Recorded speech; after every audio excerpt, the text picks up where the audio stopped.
and welcome to today's webinar on ESTCP funding opportunities for innovative technology transfer approaches. My name is Deanne Ryder, and I will be moderating today's session. We will get started in a few moments. While we wait for others to log on, I would like to cover a few logistical items. Today's broadcast will be listen only. We will have a question and answer period at the end of the presentation. You may submit questions by using the chat box on the lower hand portion of the screen. You need not wait until the Q&A period to submit your questions. In fact, we encourage you to submit them in advance of that session. The phone lines will remain listen only throughout the presentation, so we will not be taking any questions verbally. We will not be able to answer questions about specific proposal ideas or technologies during this webinar. If you run into any technical difficulties involving the presentation or call-in line, please contact the ReadyTalk technical support as noted in the meeting confirmation email. Please note that both the audio and presentation of today's session will be archived on our solicitation webpage in case you would like to reference them in the future. Today's speakers are Dr. Ann Andrews, the Executive Director of CERDIP and ESTCP, and Dr. Andrea Leeson, the CERDIP and ESTCP Deputy Director and Program Manager for Environmental Restoration. Before I turn it over to Ann and Andrea, I remind phone participants that this is a listen-only session, and to submit questions, please use the chat box in the lower left-hand corner of the screen. Ann? Thank you, Deanne. And welcome everybody to today's webinar on the ESTCP funding opportunities for technology transfer approaches. I'm going to start by doing a little bit of background on the two programs, and then I will turn it over to Andrea, who will talk about the specifics of this solicitation. In our office, we run two environmental technology programs. Both of these programs lie in the Office of the Secretary of Defense. CERDIP, the Strategic Environmental Research and Development Program, is a partnership between DOD, DOE, and EPA, and it does basic and applied research and advanced technology development. ESTCP, the Environmental Security Technology Certification Program, is a DOD program that does demonstration and validation of technologies that have proof of concept but require real-world data in order to answer the questions about cost and performance that's required to transition them to actual use. Both programs respond to two broad suites of environmental drivers within the Department of Defense. The first is the reduction of current and future liability. And here what we're talking about is contamination from past practices, such as contaminated soil, groundwater and sediments, unexploded ordnance, and emerging contaminants. The other half of the liability driver lies in preventing future liabilities. And this is the traditional elimination of pollutants and hazardous materials in our manufacturing, maintenance, and operations. The other large suite of drivers is the sustainability of our ranges, facilities, and operations. And this covers a broad variety of topics from natural resources management, including threatened and endangered species and invasive species, marine mammals, constituents, UXO and constituents on ranges, energy, air, noise, dust, climate change, a whole variety of topics that have to do with the sustainability of our operations. We manage the program in 5 program areas: weapon systems and platforms, resource conservation and climate change, munitions response, environmental restoration, and energy and water. And this solicitation is actually applicable to all of the program areas. Just a few words about the broad programmatic goals of CERDIP and ESTCP. We're a mission-driven program that has at its heart the priority, the needs of the DoD user community. We want our research to be used. In CERDIP, we look at high-priority environmental science and technology investments, including advanced technology development and fundamental research. ESTCP looks to capitalize on past investments through demonstration and validation to transition technology out of the lab. And the focus of this solicitation is really on that last bullet there, promoting implementation. So taking technologies where we have developed a successful demonstration, where we've developed a suite of knowledge that is ready to transition to the end user, and packaging it in such a way that it becomes more useful and more transitionable. And now I'll turn it over to Andrea, who will talk specifically about this solicitation. Thank you, Anne. So at this time, I'd like to talk about our FY15 call, BAA and the DoD call for proposals on innovative technology transfer approaches, in which we're seeking innovative technology transfer approaches as candidates for funding this fiscal year in FY15. These approaches should be applicable to technologies that have been successfully demonstrated under ESTCP or to mature bodies of knowledge that have been developed under CERTIP and are ready to transition to the end user. As Ann said, this is applicable to all program areas under CERTIP and ESTCP. There are a few technology transition pathways that we use in CERTIP and ESTCP, and this really varies depending on the program area or essentially the ultimate end user. We have direct transition of the scientific knowledge to the end users to improve current management practices. We also have transition to vendors who will actually provide contracted services to the DoD to implement the various technologies. Transition can be to a DoD program of record. It can also be for acquisition of equipment or services at a specific installation, or it can be for implementation of new processes or materials in manufacturing or maintenance facilities. Now we have our traditional technology transfer efforts that we've used under particularly ESTCP, and this is required. These various mechanisms are required under each different individual project, although they do vary a bit by program area. All are required to do a technical report under ESTCP, both a final report and a cost and performance report. The cost and performance report being a shortened version or an extended executive summary of that final report. We may also require various guidance documents, protocols, or tools to come out of our projects. And then we also have various workshops and initiatives that have been developed. And again, it depends on the technology as far as which of these have been most appropriate.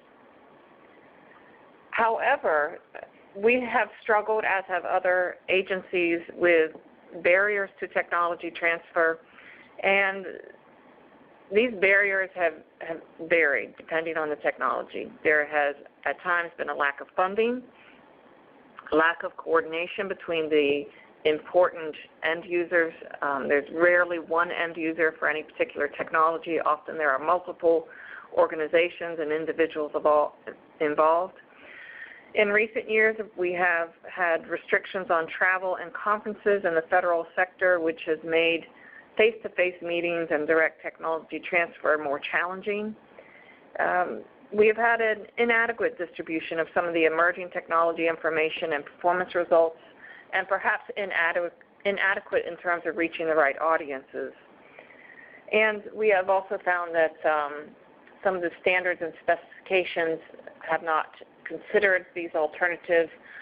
And finally, some of the materials that have been developed are perhaps not suited for our ultimate target audience, the end user.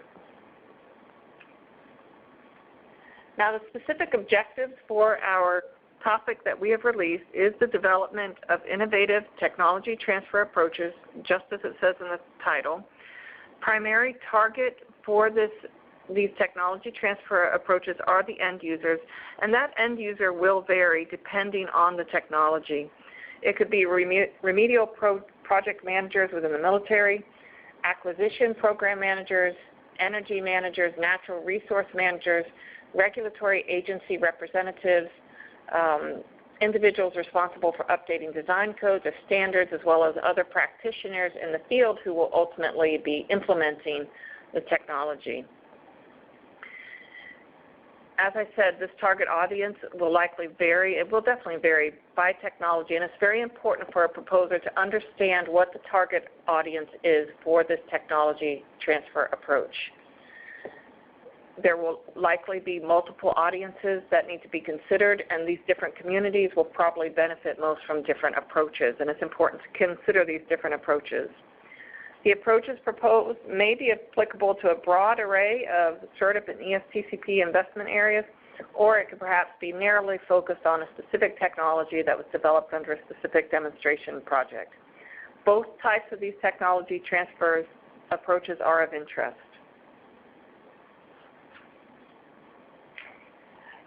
Key proposal points that we would like people to keep in mind and to cover within their proposal is, most importantly, the proposed approach must address the transfer needs of a specific ESTCP or CERTIP-funded project or a group of projects, and they must have demonstrated technical success.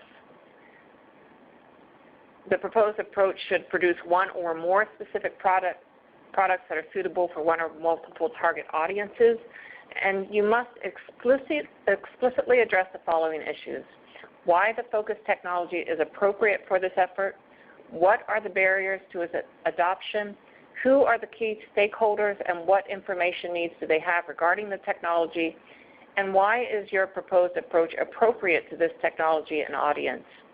And we would expect you to comprehensively address all the stakeholders that will determine the adoption of this specific and innovative technology.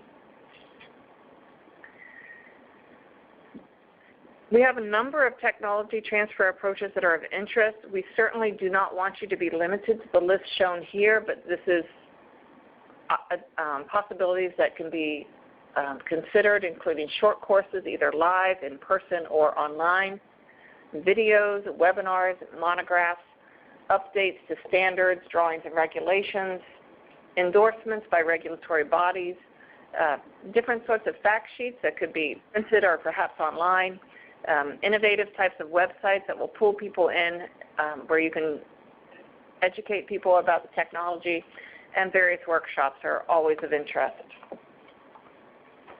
Very specifically, what approaches will not be considered that are considered outside the scope of the solicitation: any kind of development or demonstration of a technology, formulations, qualification testing, hardware procurement or installation, and projects that are just specifically addressing transition from CERTIP to ESTCP are not appropriate for this solicitation. I'd like to briefly cover the proposal structure. The proposal structure roughly follows what we've requested for other proposals under our traditional solicitation in the past, but I would like to point out a couple of key differences. If you see here, number 3 is the target audience. Please make sure to address this section and very clearly state who are the target audiences for what is being proposed. And under your section 4, the technology transfer approach description, very important to discuss the maturity of the approach you're proposing, as well as under the approach section itself, clearly define your metrics and your success criteria. How will we be able to evaluate whether this technology transfer approach is being successful at reaching the audiences of interest? Also, under the supporting material, in addition to the normal items we request, such as your Gantt chart, CVs, and the small business participation plan for those proposing under the BAA, we also have an option to provide exhibits. These are examples of related work, and specifically this is anything you may have that may show examples of some of the type of technology transfer approaches you may be proposing. These are listed here, and we are asking that you do not embed lengthy documents or video files within your proposal file, but you can provide links to materials that are relevant to what you're proposing. Project requirements for all projects proposed are the execution of your technology transfer approaches. We have some standard management reports that are required of every CERTIP and ESTCP project, and these are the monthly financial reports and the quarterly progress report. We also have required presentations on progress, including an interim review and the final summary presentation. And we will also require written reports, such as an interim report and a final technical report. Cost and duration of the projects are at the discretion of the proposer. You should propose what you think you need to accomplish the objectives of your project. However, the expected length of these projects is roughly 12 to 18 months. Approximately $2 million is available for all projects, and we do anticipate making multiple awards under this solicitation. This solicitation is a little different in that all funding will be distributed as a single increment at the start of the project, although it does not all need to be spent within FY15. We expect this to be spent over the course of the project. All contracts will be firm fixed price, and DoD investigators should plan on being able to obligate all funds no later than September 30th, 2016.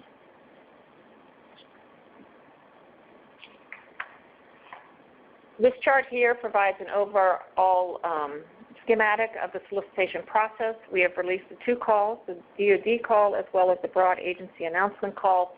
The proposal is required from each sector. We will then do a down select and request oral briefings of the down selected proposals, and then we will make our selections. This next slide shows the relevant dates for the solicitation. Solicitation was released on April 14, with all proposals due on May 14th at 2 p.m. Please do not wait till the last minute. In case of the slow computer, make sure those are in plenty of time on May 14th.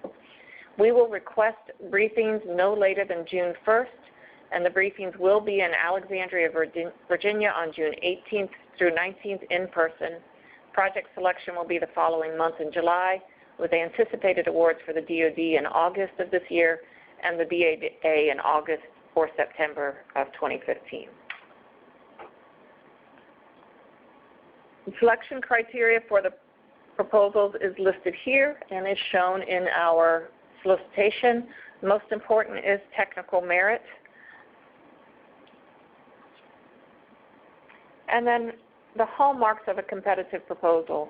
These requirements are clearly listed in the solicitation, but I would like to review them with you for a moment. Number one, you must address the technology transfer needs of a CERTIP or ESTCP project or group of projects, a body of knowledge perhaps that's coming out of a particular program.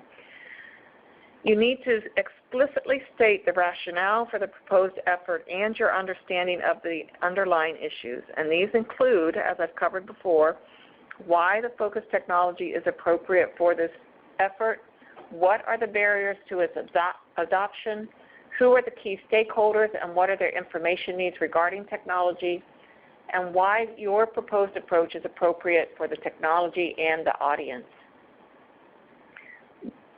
Your proposed approach also must be technically sound in that you must have a detailed technology description, well-defined objectives, and a detailed technical approach. All solicitation documents can be found on our website, and you can also find project fact sheets for all projects we've funded under CERTIP or ESTCP if you'd like to refer to those. At this time, we will now proceed into the question and answer period. Great, thank you. We will answer as many questions as time permits, focusing on those that are generally applicable to all submitters or logistical in nature. Please note that we will not be able to answer questions about specific proposal ideas or technologies during this webinar. If you have any technical questions, please contact Dr. Andrea Leeson, whose contact information is located in the solicitation instructions. The first question, is there a limit to the total cost or duration of the ESTCP technology transfer project? We don't have a cost cap in mind.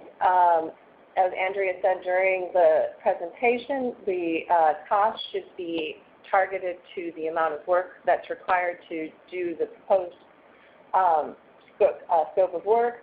For the duration, we are looking for projects approximately 12 to 18 months. Are federal organizations outside of DoD allowed to participate in this solicitation? Federal organizations outside of DoD are not able to participate as a lead organization. However, they can be a co-performer with a private entity or a DoD lead on the proposal. Can a project extend past the expiration date of the FY15 funds? Yes, it can. With regard to the BAA, once a contract is awarded, the funds are available for execution past the end of the expiration date of the funds for obligation. So there is no issue for those projects to go more than the 12 to 18 months if that's what's really required. A note of caution here, though, on the DoD side, these are FY15 RDT&E funds that expire on September 30th of 16. So any federal organization that is responding to the call should do so with a schedule in mind that all of the project funds will be obligated prior to their expiration. Could an individual submit a proposal to this solicitation even though their ESTCP project is not yet complete? Yes, it's not a requirement that your project be absolutely complete in order to submit to the solicitation. You do need to demonstrate that the technology is to a point where your technology transfer approach makes sense and it's ready. Can a proposal submitted to one of the current ESTCP solicitations be considered for funding under this solicitation as well? For legal contracting reasons, the proposal would need to be resubmitted in response to the solicitation. So if you have put in a proposal in response to one of the ESTCP solicitations that's already closed this year and you think it's more appropriate for this effort, please feel free to resubmit it here as well so that we would be able to contract it under the legal requirement for this solicitation. Will a cost and performance report be required for these ESTCP projects? No, we are not requiring a cost and performance report.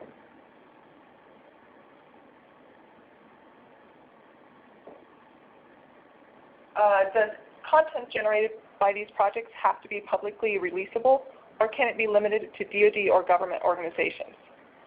In general, for most of the work that we do, we would expect that the content would be publicly releasable. Very little of what we do is sensitive or classified. It should definitely be intended for DoD organizations and their needs. The one place where there might be some restriction that we would definitely take into account would be sometimes in the weapon systems and platform areas, we do work on systems that have some sensitivity for public release, and if it's an effort that's directly related to promoting transition to a DoD program of record or a program management shop, then that would be one of the few areas that I think we would consider something that's not publicly releasable. If a proposal has both DoD and private sector team members, does it matter whether it is submitted under the BAA or DoD call? Ultimately, no. The proposal, the team should make a call as to who would be the best to lead the project. We do expect the project lead to handle administrative details of the project. If you choose a DoD lead, the DoD entity must be able to subcontract to all of their co-performers unless they're a federal organization. So it's really up to the proposal team or the project team to decide who would make the best lead for the project. To what extent must targeted end users be involved in the projects from the beginning, and are there letters of support that are required at the proposal or presentation stage of the selection process? We would highly encourage that you would involve the end users so that you can demonstrate an understanding of what their needs are. It's probably impractical to expect you to include all of the potential stakeholders, but what we definitely are looking for, though, is a clear understanding of what those needs are and that you have some interaction with the appropriate communities so that the approach in the end is going to produce what they need. The second half of that question was? If there's a need for letters of support at the proposal or presentation stage. No, I don't think that we would not require a letter of support at this stage. Great, thank you. Could you give some examples of technology transfer that you're expecting? As I covered in the presentation, there's a slide there entitled Technology Transfer Approaches of Interest. I would say we are not expecting any specific type. We really are hoping people will be innovative with us with this and perhaps surprise us. but certainly there are some examples that are listed in the presentation. Can non-federal contractors use the funds after September 2016? Yes. Once funds are placed on a contract, they can be used for up to 5 years. We are certainly not intending that these projects would extend that long, but we can expend them beyond September of 16. Could you provide clarification on if tech transfer refers to the tech transfer out of an ESTCP project or into ESTCP projects? As we mentioned in the presentation, the tech transfer is essentially out of ESTCP projects or, in some cases, CERTIP projects to the targeted end users. What portion of the funding is allocated to each of the 5 program areas? We have not predetermined that. I don't think we will be able to determine that until we see what the response is to the solicitation. Should the technology transfer proposal be led by the original CERTIP and or ESTCP awardee, or could it go to an individual who is part of the original team? We do not have any restrictions on that. It's certainly the original CERTIP or ESTCP lead PI does not have to lead the proposal effort, nor do they need to be part of the proposal team. In some cases, the bodies of knowledge generated are out in the public literature, so we have no restrictions on that. How is a potential proposer able to know if the ideas or demonstrations have been a technical success? Well, for every completed CERTIP or ESTCP project, there is a final report on the website. In addition, there is a cost of performance report from all ESTCP projects. And for further information beyond that, almost all CERTIP projects publish in the primary literature. So there is a vast documentation of what's been accomplished in all of the projects or suites of projects that we have funded. Is it true that only technologies having previously received CERTIP or ESTCP funding are eligible? That's correct.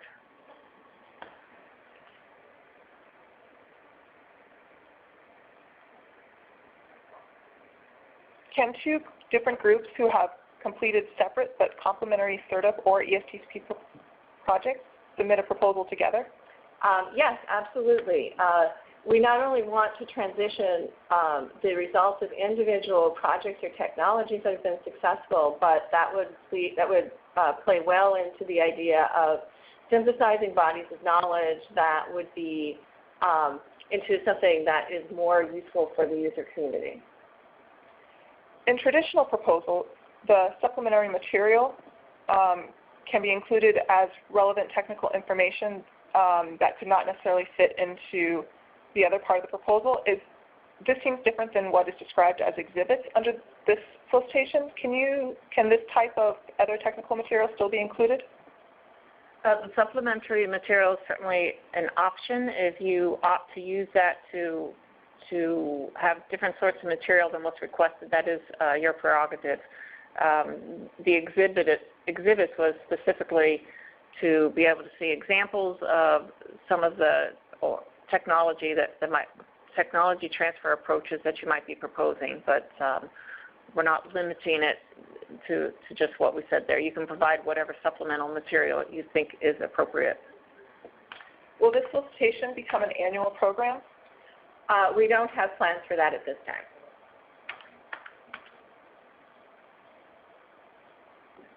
Have you ever had this type of call before? No, this is new this year.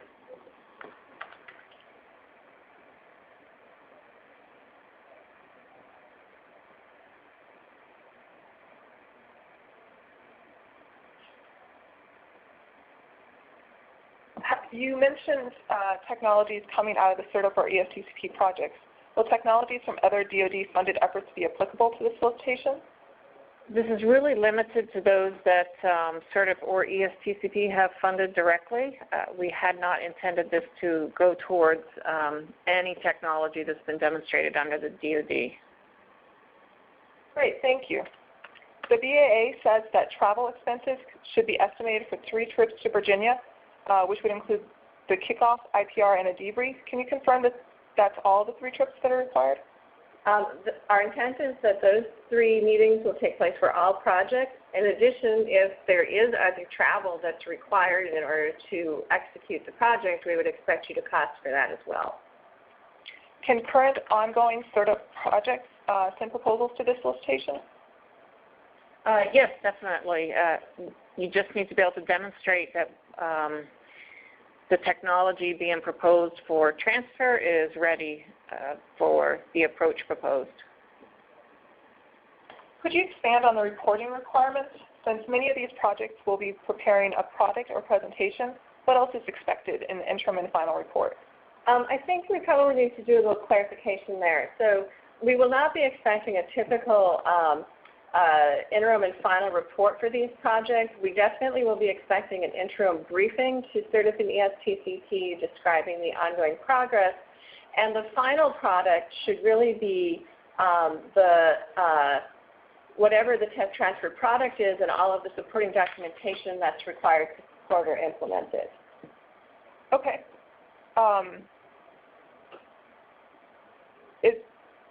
Is there public information available on past technology transfer award projects? As I said before, we have not had a solicitation exactly like this in the past. However, all of our projects are encouraged to do different technology transfer efforts. If you go to our website, you can find a web page on every project we've funded, and at that web page you can see any kind of product that's been generated out of there. You can also go onto our tools and training website or page on our website, and that also lists different different products that we've funded and have made available. So that's probably the best way to see what we've made available. Could you provide clarification if the project can have a DoD lead, or is this a BAA call? Well, both. There are separate calls to DoD and a BAA to the private sector. So the lead can come from either type of organization.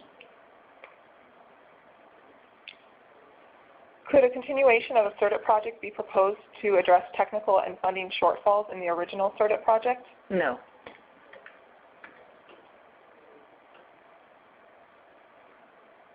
Can an individual propose a technology transfer from an active ESTCP project? Yes. I believe we've covered that. It can be an active project. You just have to demonstrate that the technology is ready for the technology transfer approach proposed. Can the end user be state and federal agencies in addition to DoD, or does it have to be just DoD? Well, projects that come out of Certif and ESTCP should certainly be applicable at a minimum to DoD end users, but we would certainly expect that there might be end users in state and federal agencies. There will certainly be important stakeholders in state and federal regulatory agencies.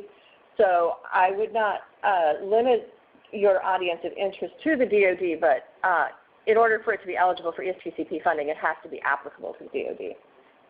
If the focus is to transfer the technology using software, how should the proposal handle intellectual property issues related to such software? There are very strict regulations, federal regulations dealing with IP issues, and we will work with a proposer individually on any issues such as that to make sure we comply with all such regulations.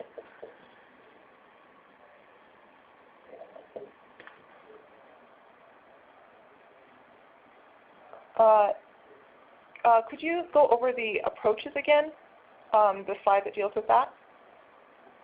Sure. As I said, we had some suggestions for approaches, and I must emphasize that we do not want proposers to limit themselves to what's on this list. Those were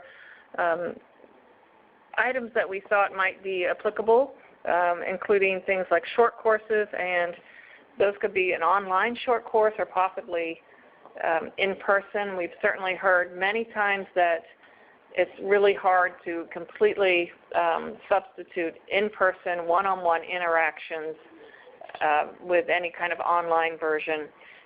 We've also thought different variations of videos, and perhaps particularly maybe some how-to videos that may be useful.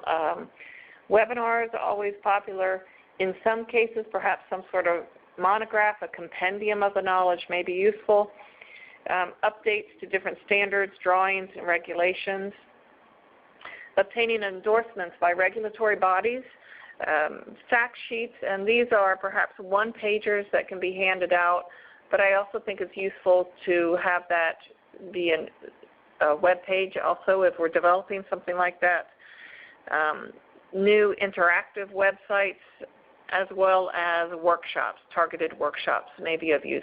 But again, I can't emphasize enough to not limit yourself to this initial list. We certainly hope that people can consider alternative approaches also. To confirm, this call is just for technology transfer and not further demonstration work, correct? That is correct.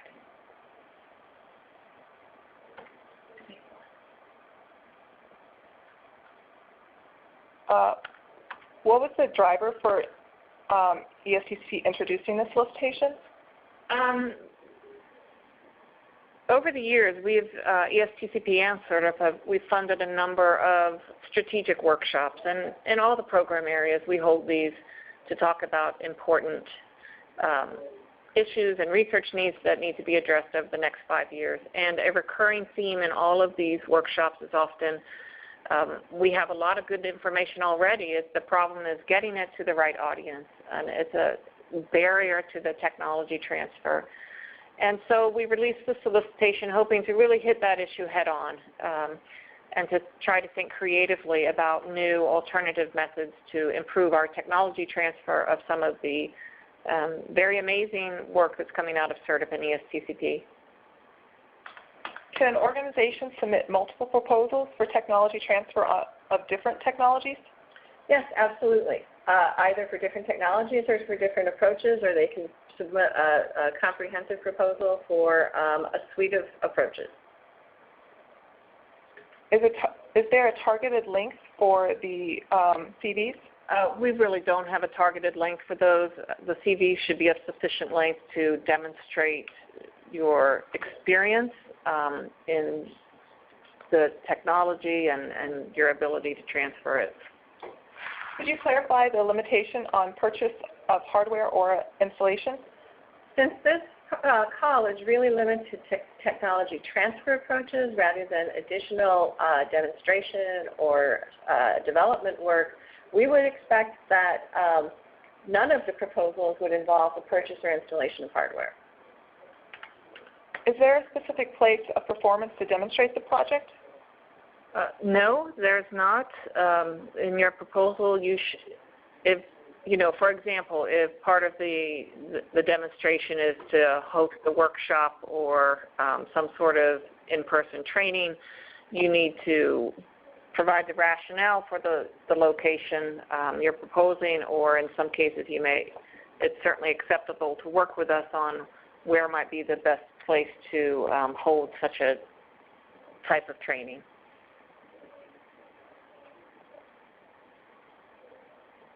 Great, thank you. That was the last general question that we have received. There are other questions which are more topic area or technology specific. Again, we ask that you contact Dr. Leeson for those questions. Thank you for attending today's webinar. As a reminder, the presentation and audio will be archived for future reference on the ESTCP solicitation webpage. This concludes today's webcast.